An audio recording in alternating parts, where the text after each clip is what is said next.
तो कैसे आप सभी होप करती हूँ सभी बहुत अच्छे होंगे। और मैं आप लोग के लिए लेकर आई हूँ साइंस सब्जेक्ट का चैप्टर 1 का इंपॉर्टेंट क्वेश्चंस जो कि आपके एग्जाम में आने के बहुत बहुत ज़्यादा चांसेस है। इसका फर्स्ट पार्ट मैंने ऑलरेडी इसमें के वस्तुनिष्ठ प्रश्न जो है वो आपको प्रोवाइड कराए हैं। अगर आपने वीडियो नहीं देखी है तो देख सकते हैं, उसमें सिर्फ वही क्वेश्चन है जो एग्जाम में आने के चांसेस है, अदरवाइज एक्स्ट्रा और कुछ नहीं है। तो इसमें भी मैं आपको यही सारे क्वेश्चन आपको बताने वाली हूँ।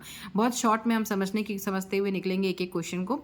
और इसमें देखिए जो आए हुए हैं क्वेश्चन, जैसे ये 2019 में आया है और भी जितने क्वेश्चन आए हुए हैं वो भी हम मतलब इसमें इंक्लूड करते हुए चलेंगे। सबसे पहले देख लेते हैं कि अब ये संयोजन अभिक्रिया को उदाहरण के सहित समझाइए। तो ये भी क्वेश्चन आता है। तो संयोजन अभिक्रिया क्या होता है? वे रासायनिक अभिक्रियाएं जिनमें दो या दो से अधिक तत्व या यौगिक संयुक्त होकर, संयोजन मतलब क्या होता है? जुड़ना, ठीक है। संयुक्त होकर मतलब एक साथ जुड़कर एक एकल उत्पाद बनाते हैं, यही ध्यान रखना है बस। संयोजन मतलब क्या होता है? जुड़ना। दो या दो से अधिक तत्व या यौगिक जुड़कर एक एकल उत्पाद बनाते हैं, वो संयोजन अभिक्रिया कहलाती है, ठीक है। NH3 प्लस HCl तो NH4Cl बन जाता है। क्या बनता है? NH3 प्लस HCl तो NH4, ये जो H है ये इसमें जुड़ जाएगा तो ये जो H है ये 4 हो जाएगा जब इसमें जुड़ेगा तो NH4 और ये Cl, ठीक है। ये देखो बन गया एक साथ। फिर अपघटन या वियोजन। तो अपघटन मतलब क्या होता है? दो भागों में टूटना। या वियोजन का मतलब भी वही होता है, दो भागों में टूटना। तो इससे आप क्या समझते हो? उदाहरण बताओ। तो वे रासायनिक अभिक्रिया जिनमें एक जो अभिकारक होता है, अभिकारक क्या होता है? दो या दो से अधिक भागों में छोटे उत्पादों में विखंडित हो जाता है या टूट जाता है, तो उसे क्या कहते हैं? अपघटन या वियोजन। जैसे KClO3, इसको हम KClO3 को जब दो भागों में तोड़ेंगे तो इसमें से ऑक्सीजन O2 जो है वो निकलेगी गैस के रूप में और हमें क्या मिलेगा? KCl, ठीक है, पोटेशियम क्लोराइड 2। अब इसको हम बैलेंस कर देंगे इसमें, ठीक है, हो गया। फिर नेक्स्ट विस्थापन अभिक्रिया किन्हें कहते हैं? बैलेंस करना नहीं आता होगा तो आप मुझे कमेंट कीजिएगा, मैं उसको भी अलग से आपको समझा दूंगी। बहुत आसान है, कोई कठिन नहीं है। विस्थापन अभिक्रिया किसे कहते हैं? विस्थापन मतलब क्या होता है? विस्थापन मतलब क्या होता है? एक की जगह पे दूसरा, एक जैसे कोई यौगिक है या कोई तत्व है, वो दूसरे यौगिक में से एक किसी तत्व को हटा के और खुद उसकी जगह ले लेता है, ठीक है। तो उसको बोलते हैं कि उसने उसको विस्थापित कर दिया। विस्थापित कर दिया मतलब उसकी जगह से हटा के और खुद आ गया, तो उसको बोलते हैं विस्थापन। अब क्या इसकी परिभाषा है? वे अभिक्रियाएं जिनमें एक अभिकर्मक तत्व दूसरे अभिकर्मक यौगिक में से दूसरे तत्व को विस्थापित करके और स्वयं उसका स्थान ग्रहण कर लेता है। समझ में आ गया होगा। आप इसको ऐसा न लिख के भी अपने हिसाब से, अपने मन से भी लिख सकते हैं। तो विस्थापन अभिक्रिया कहलाता है। कैसे? देखो, आयरन Fe प्लस CuSO4, तो इसमें क्या करेंगे? ये क्या होगा? ये जो Fe है ये Cu कॉपर को हटा के खुद यहाँ पे जुड़ जाएगा, तो FeSO4 हो जाएगा और कॉपर को ये हटा देगा। तो ये क्या किया इसने? कॉपर को विस्थापित कर दिया। तो इसी तरीके से आपको उदाहरण भी लिख देना है, जो 2019 में ऑलरेडी आया था, हो सकता है कि आ जाए। द्विविस्थापन क्या होगा? दो बार विस्थापन की क्रिया होगी, ठीक है। द्विविस्थापन अभिक्रिया किन्हें कहते हैं? तो द्विविस्थापन वे अभिक्रिया जिनमें अभिकारकों के बीच आयनों का आदान प्रदान होता है। द्विविस्थापन अभिक्रिया तो आयनों का क्या होगा? आदान प्रदान, मतलब एक हाथ दो एक हाथ लो, वो वाला सिचुएशन। तो क्या होगा? देखो, BaCl2 प्लस Na2SO4, तो BaSO4 हो जाएगा। जैसे ये Ba है वो SO4 के साथ लग जाएगा और Na2 है वो Cl के साथ लग जाएगा, तो NaCl बन जाएगा। यहाँ 2 आगे की ओर आ जाएगा और ये BaSO4 बन जाएगा। दोनों का अदला बदली हो गया है, ठीक है। ये क्या है? द्विविस्थापन। उपापचय रेडॉक्स अभिक्रियाओं से आप क्या समझते हैं? तो रेडॉक्स अभिक्रिया क्या होती है? वे अभिक्रिया जिनमें एक अभिकारक का उपचयन, एक अभिकारक का क्या हो रहा है? उपचयन होता है तथा दूसरे का अपचयन होता है, तो वो क्या होता है? रेडॉक्स अभिक्रिया होता है। रेडॉक्स अभिक्रिया में क्या होता है कि एक अभिकारक का अपचयन होता है और एक अभिकारक का उपचयन होता है, तो उपापचय रेडॉक्स अभिक्रिया कहलाती हैं। ये बहुत इंपॉर्टेंट है। Fe2O3 3CO, तो ये 2Fe हो जाएगा, Fe अलग हो जाएगा और ये CO में ये और O जुड़ जाएगा इसमें ऑक्सीजन, तो 3CO2 हो जाएगा, गैस बन के निकल जाएगा। फिर उसके बाद क्या है? यहाँ CO का उपचयन हुआ है तथा Fe2O3 का अपचयन हो रहा है, ठीक है। जब पोटेशियम क्लोराइड का विलयन सिल्वर नाइट्रेट जब पोटेशियम क्लोराइड का विलयन सिल्वर नाइट्रेट के विलयन में मिलाया जाता है तो एक अविलेय सफ़ेद पदार्थ बनता है। इसमें होने वाली रासायनिक अभिक्रिया का समीकरण लिखिए तथा अभिक्रिया का प्रकार बताइए। क्या बोल रहा है? पोटेशियम क्लोराइड मतलब KCl, ठीक है। पोटेशियम क्लोराइड KCl का क्या किया है? का विलयन सिल्वर नाइट्रेट के विलयन में मिलाया जाता है। सिल्वर नाइट्रेट मतलब AgNO3, ठीक है। इसका विलयन है एक्वस दोनों ही विलयन है, तो KCl मतलब पोटेशियम क्लोराइड को सिल्वर नाइट्रेट के विलयन में मतलब मिलाया जाता है, तो हमारा क्या बनता है? एक अविलेय सफ़ेद पदार्थ बनता है, ऐसा ये बोल रहा है। तो अब देख लेते हैं कि क्या बनता है। तो K है, Ag को हटा देगा, ठीक है। Ag को हटा देगा यहाँ से और खुद जुड़ जाएगा और Ag जो है वो Cl के साथ जुड़ जाएगा। द्विविस्थापन की क्रिया हमने जो पढ़ी तो K जो है KNO3 यहाँ पे बन जाएगा, ठीक है, और ये जो Ag है वो AgCl बन के इधर निकल जाएगा। तो ये द्विविस्थापन इसमें हो जाता है, ठीक है। देखो लिखा भी है कि अभिक्रिया द्विविस्थापन एवं अवक्षेपण की है। फिर श्वसन को ऊष्माक्षेपी अभिक्रिया क्यों कहते हैं ये देख लेते हैं। 2022 में पूछा था, हो सकता है इस साल भी पूछे। तो श्वसन एक मंद दहन ऑक्सीकरण की अभिक्रिया है जिसमें कार्बन डाइऑक्साइड जलवाष्प एवं एटीपी के रूप में ऊर्जा निकलती है। अब आपको मैं समझाती हूँ। देखो, श्वसन एक मंद दहन ऑक्सीकरण की अभिक्रिया है। श्वसन मतलब जब हम श्वास लेते हैं वो अभिक्रिया श्वसन कहलाती है। उसमें क्या होता है, कार्बन डाइऑक्साइड जलवाष्प और एटीपी के रूप में ऊर्जा, मतलब ऊर्जा, कार्बन डाइऑक्साइड जलवाष्प और ऊर्जा निकलती है। जब हम सांस छोड़ते हैं तो क्या निकलता है, कार्बन डाइऑक्साइड के साथ जलवाष्प। जैसे क्या होगा कि सांस छोड़ते हैं या फिर जैसे आपने कभी जैसे किसी कांच पे ठंड बहुत जहाँ पे होती है वहाँ पे आपने ऐसे भाप निकाल के देखा होगा कि वो वहाँ पे भाप के जैसा बन जाता है। तो उसमें क्या क्या होता है, जलवाष्प होता है, ऊष्मा ऊर्जा भी होती है। ऊर्जा मतलब गर्म होती है ना, इसलिए निकलती है। इसीलिए इसे ऊष्माक्षेपी इसीलिए बोलते हैं कि इसे ऊष्माक्षेपी अभिक्रिया बोला जाता है।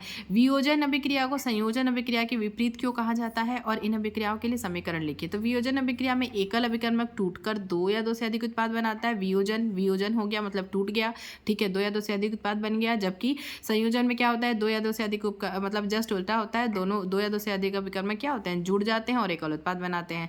जैसे CaCO3 में CaO हो जाएगा और CO2 हो जाएगा। तो ये हमारा क्या हो गया, वियोजन हो गया, दो भागों में टूट गया। अब Mg + O2 हो जाएगा तो यहाँ पे 2MgO हो जाएगा। ये हो गया हमारा संयोजन अभिक्रिया।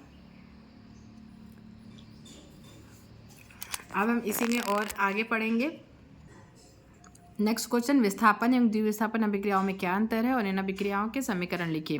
विस्थापन अभिक्रिया में एक तत्व दूसरे तत्व को उसके लवण से अलग कर देता है और उसका स्थान खुद स्वयं ग्रहण कर लेता है। तो और जबकि द्विविस्थापन में क्या होता है, अभिकारकों के बीच आयनों का आदान प्रदान होता है, एक हाथ दो एक हाथ लो, ठीक है, ऐसा होता है। तो विस्थापन कैसे होगा, FeCuSO4, तो ये Cu को हटा के और खुद जुड़ जाएगा तो FeSO4 और Cu अलग हो जाएगा। द्विविस्थापन कैसे होगा, Na2SO4 BaCl2, तो Na2 जो होगा वो Na जो होगा वो Cl के साथ जुड़ जाएगा तो 2NaCl हो जाएगा और यहाँ पे BaSO4 हो जाएगा, ठीक है। यह हमारा क्या है, द्विविस्थापन अभिक्रिया है। फिर सिल्वर के शोधन में सिल्वर नाइट्रेट के विलयन से सिल्वर प्राप्त करने के लिए कॉपर धातु द्वारा विस्थापन किया जाता है। इस प्रक्रिया के लिए अभिक्रिया लिखो। तो क्या करना है हमको, सिल्वर नाइट्रेट तो AgNO3 हो गया, ठीक है, उसको क्या करना है, कॉपर धातु के साथ विस्थापन किया जाता है। कैसे होगा, AgNO3 + Cu = CuNO3 हो जाएगा और Ag जो है वो अलग हो जाएगा 2Ag, ठीक है। फिर अवक्षेपण अभिक्रिया से आप क्या समझते हैं और उदाहरण देकर समझाइए। तो ये 2023 में पूछा था। तो अवक्षेपण क्या होता है, जब दो अभिकारक मतलब क्रियाकारक विलयन आपस में अभिक्रिया करके अविलेय ठोस उत्पाद बनाते हैं तो उस विलयन में उस ठोस के कण अवक्षेपित हो जाते हैं। इस क्रिया को अवक्षेपण कहते हैं। कैसे होता है ये क्रिया, AgNO3 + NaCl में क्या होगा, फिर AgCl हो जाएगा और ये Ag जो है वो Cl से जुड़ जाएगा और NaNO3 बन के इधर जाएगा। तो ये AgCl मतलब इसका अवक्षेप हो रहा है, ठीक है। तो यही होती है अवक्षेपण की क्रिया। वायु में जलाने से पूर्व मैग्नीशियम रिबन को साफ क्यों किया जाता है, तो क्यों किया जाता है, देखो 2020-22 दोनों साल पूछा है।